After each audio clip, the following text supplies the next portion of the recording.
shemeji yetu, pende mkeo, nawe mke timeo.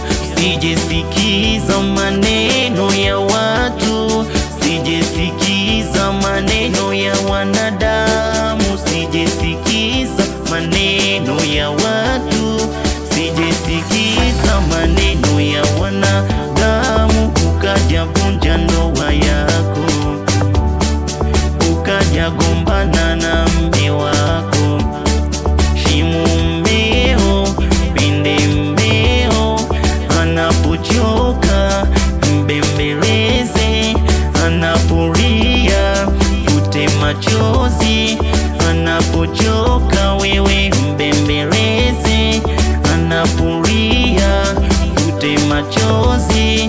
Anapokoswa muelewe, anapopata shukuru Mwenyezi.